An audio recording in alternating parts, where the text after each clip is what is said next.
Les gars, les marchés des cryptos sont en train de s'affoler. Aujourd'hui, le Bitcoin a vu une poussée de malade. Tous les altcoins sont en train d'éclater.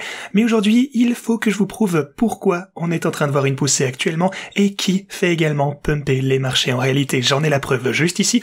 Je vais également vous parler de ce que j'imagine qui pourrait se passer par la suite pour le Bitcoin parce qu'encore une fois, on est à un point vraiment critique, les gars. Les choses sont sur le point de dégénérer dans le bon sens pour le Bitcoin et je vais vous montrer pourquoi ici d'un point de vue technique.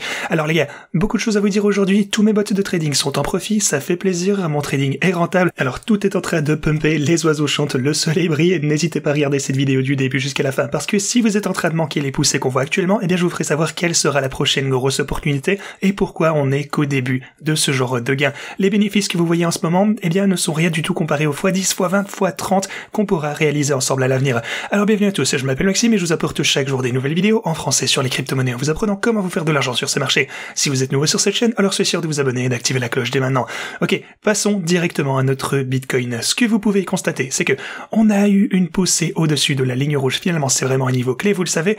On a dépassé la ligne rouge ici et on trouve maintenant, eh bien, un petit peu de support. On se trouve juste au-dessus. On s'est fait rejeter pour le coup à partir, eh bien, de la prochaine résistance qui est de 30 686 $. Donc on verra bien.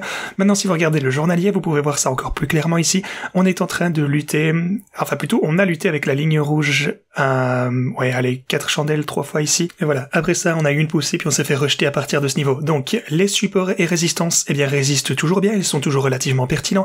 Maintenant, encore une fois, le point vraiment le plus important, c'est que si on regarde ça, on n'est jamais revenu pour réaliser ceci en tant que support. Et c'est donc une chose qui m'inquiète un petit peu. C'est le fait qu'on a eu une énorme chandelle qui est passée tout droit à travers ce support. Et il faut que je vous montre d'ailleurs pourquoi on a eu une chandelle verte tout droite, parce qu'on a eu une grosse FOMO sur les marchés.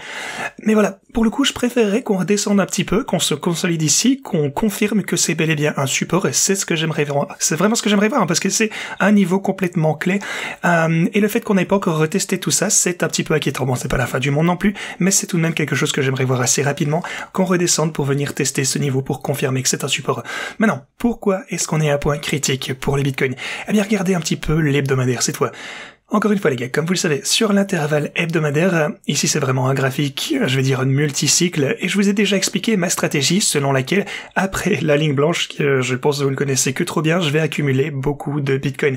En fait, pour être honnête, une fois qu'on a franchi le niveau RSI, là c'était à 16 000 $, et c'est vraiment là que j'ai commencé à racheter du Bitcoin comme un dingue, vous le savez sûrement si vous regardez mes vidéos depuis un moment, mais voilà. Ensuite, j'ai pensé que entre cette ligne blanche, et la ligne verte, ici on aurait vraiment une opportunité en or d'accumuler, parce que je pense encore une fois qu'on ne verra ça qu'une fois, et lorsqu'on aura dépassé cette ligne verte, qui est donc le halving, je pense que le Bitcoin sera à un prix bien plus élevé que là où il se trouve actuellement. C'est donc ce à quoi je m'attendais concernant ma stratégie pour le Bitcoin, mais regardez-moi ça. On est à un niveau important sur l'hebdomadaire. Il s'agit du même niveau au-dessus duquel on a été rejeté plusieurs fois. Ici, regardez, 1, 2, 3, 4, 5, 6 et 7 fois ici au cours de l'intervalle hebdomadaire. Et aussi, on a dépassé cette structure RSI juste là, et je vous en ai parlé d'ailleurs dans mes vidéos précédentes, mais voilà, cette structure RSI, une fois qu'on l'a dépassée, on a commencé à vraiment pumper pour le Bitcoin, et pas seulement ça d'ailleurs, faites attention, si je retire tout ceci et qu'on jette un petit coup d'œil maintenant en moyenne mobile, eh bien on est, oui, forcément lundi, vous le savez, ce qui signifie qu'on a officiellement clôturé au-dessus de la moyenne mobile de 200 ainsi que de 100 semaines. Donc, d'un point de vue technique, beaucoup de choses se présentent super bien pour le Bitcoin.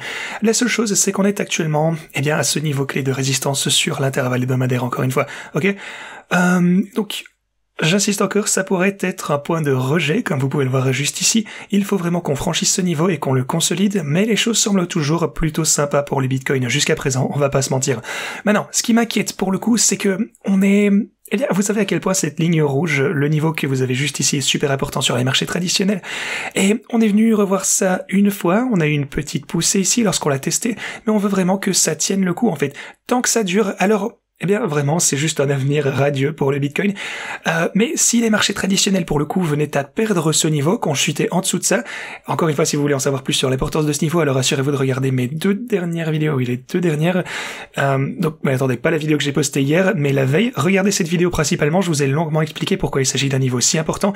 Encore une fois, je vais pas tout vous répéter, mais voilà. Tant que ça peut tenir et qu'on trouve un support pour les marchés traditionnels, eh bien, ça pourrait nous donner pas mal de marge pour que le Bitcoin, eh bien, entame une nouvelle tendance tendance à la hausse. Maintenant, qui fait pumper le marché? Eh bien, j'ai la preuve ici, il s'agit en fait des institutions. Ici, vous avez le graphique Bitcoin CME où les institutions, eh bien, trade majoritairement. Et ce que vous pouvez voir ici, c'est qu'une fois que le CME a ouvert, eh bien, vous avez immédiatement fait une énorme poussée, un gros écart ici. On a vu une poussée d'environ $300. Tout ça pour dire qu'on a du FOMO institutionnel, c'est positif, et le reste du marché forcément a commencé à rattraper son retard, ce qui est un peu bizarre, pas vrai? Parce que dans un marché efficace comme celui de Bitcoin, on s'attendrait à ce que ça continue. En fait, disons que ça est plutôt de pair, pas vrai, que le marché est spot, donc le marché au comptant et à terme et ensemble. D'ailleurs, si vous avez regardé mes vidéos, ça vous rappellera peut-être quelque chose, c'est exactement ce qui s'est passé juste ici. Donc de ce côté, lorsqu'on a une poussée des $26 000 plutôt 26 800 jusque 27 400 et puis ensuite jusque 28 000, eh bien, c'est exactement la même chose qui s'est produite sur l'intervalle de 15 minutes. Les institutions ont commencé à FOMO. Et ici, pareil, encore une fois, vous avez un gros écart, vous pouvez le voir juste là. Et puis, quelques minutes plus tard, les marchés au comptant, les marchés spot pour Binance, Coinbase, etc. ont commencé à rattraper leur retard et ça a pris un peu plus d'ampleur. Et puis forcément, on a continué à la hausse avec les retail. Donc voilà, ces deux dernières grosses poussées ont démarré avec les institutions qui ont FOMO, en fait, qui ont accumulé plus de Bitcoin comme des dingues et puis le reste du marché a rattrapé son retard et ont continué à faire pousser le prix à la hausse. Alors, pourquoi les institutions, eh bien, ont-elles cette FOMO actuellement? Elles préparent leurs bags pour le moment où l'ETF va être approuvé. Encore une fois, ce n'est qu'une question de temps et ils rassemblent encore plus de Bitcoin en ce moment pour sécuriser leurs avoirs pour être prêts lorsque ça arrivera. Et c'est aussi, à mon avis, ce que vous devriez faire. Il faut absolument commencer à accumuler du Bitcoin si vous y croyez. Si vous n'avez pas regardé mes vidéos précédentes et que vous n'avez pas plus de Bitcoin, eh bien, il est temps d'élaborer votre stratégie pour en accumuler davantage. Mais si vous avez raté ceci, si vous pensez que ça ne peut plus monter, qu'on a raté la poussée, donc oui, grosso modo que vous avez raté le train, n'oubliez pas qu'on va faire encore plus de profit avec les altcoins. Ce que vous voyez en ce moment, ce n'est que le début, mais n'oubliez pas que les altcoins, c'est pour accumuler plus de Bitcoin au fil du temps. Enfin bref, maintenant on va pouvoir parler un petit peu plus des altcoins, maintenant que les marchés sont en vert. Mais voilà, disons qu'on a un petit peu d'intérêt qui revient pour l'espace des cryptos, donc les altcoins, eh bien, vont... En gros, ce que vous voyez ici, c'est rien du tout comparé à ce qu'on risque de voir dans le futur. Donc on va en profiter ensemble, soyez-en sûrs, n'hésitez pas à vous abonner et activer la cloche pour ce faire. Pour ce qui est de mes trades, tous ceux qui rejoignent les bots de trading, eh bien, ont réalisé, eh bien, des bénéfices importants compris entre 25, 50, $60 ici. Vous pouvez le voir. Tous les bots ont réalisé des profits intéressants jusqu'à présent, donc c'est absolument fantastique. Les bots continuent de faire leur travail en augmentant leurs bénéfices chaque jour qui passe. Et bien entendu, je vous le répéterai jamais assez, si vous souhaitez utiliser ces bots de trading, assurez-vous d'aller dans la description de cette vidéo. Vous devrez tout d'abord créer un compte OKX. Vous pourrez, ce faisant, réclamer un bonus allant jusqu'à $60 000 sur OKX.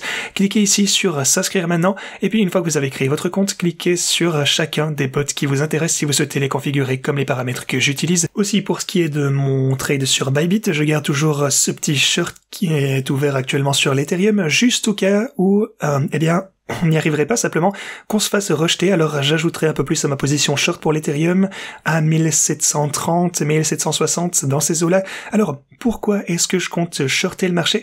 Eh bien, je pense simplement qu'on risque de voir un petit retrait une fois qu'on montera ici. Potentiellement à partir de ce point, on va se faire rejeter, j'imagine. Donc voilà, un petit pullback à partir de ce point, simplement parce que, eh bien, forcément, le Bitcoin, en fait, simplement. Et si le Bitcoin se faisait rejeter ici, quelque part aux alentours de ce niveau, et puis qu'alors, je suis pas contre le fait qu'on remonte, forcément, mais en tout cas, pendant ce drop, on pourra réaliser des bénéfices pour l'Ethereum. C'est ce que j'entreprends. Encore une fois, je suis optimiste pour le Bitcoin. Pour l'Ethereum, vous le savez, j'ai réalisé énormément de bénéfices entrés dans tout ceci. Mais voilà, au court terme, c'est ce qu'on appelle, en fait, du scalping, ou plutôt un swing trade, j'imagine qu'on pourrait rechuter, donc j'essaye d'en profiter. J'ai déjà, d'ailleurs, tiré 53 000 de profit. Actuellement, on est en baisse sur ce que j'ai laissé de 2500, mais voyons voir si ça va se passer comme je l'imagine ou pas.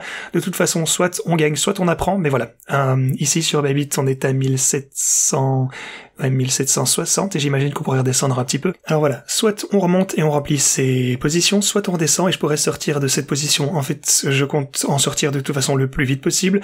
Mais voilà un petit peu ma stratégie, que je vous partage bien entendu, que ça marche ou que ça ne marche pas. Ok, ceci étant dit, voici un graphique intéressant. Il s'agit en fait du Bitcoin par rapport au S&P 500.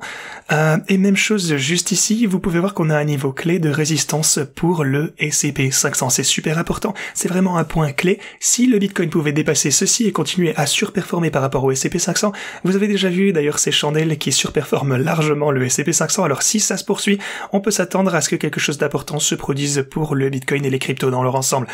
En fait, tout s'annonce vraiment de mieux en mieux pour les cryptos. Sinon, la remise GBTC d'ailleurs diminue. Les institutions sont en train de FOMO dans le GBTC. Encore une fois, pour la même raison, l'anticipation de sa conversion en ETF. Donc, tout est en train de s'aligner pour nous. Finalement, un petit peu d'action bullish. L'intérêt ouvert sur le CME augmente également. On a Morgan Stanley qui pense que l'hiver crypto est terminé et que le Bitcoin verra un nouveau coup d'envoi pour le bull run lors du halving. Sinon, c'est tout ce que je fais pour vous aujourd'hui. Je continue à vous tenir au courant. N'hésitez pas à vous abonner et à activer la cloche. Et moi, je vous dis à la prochaine.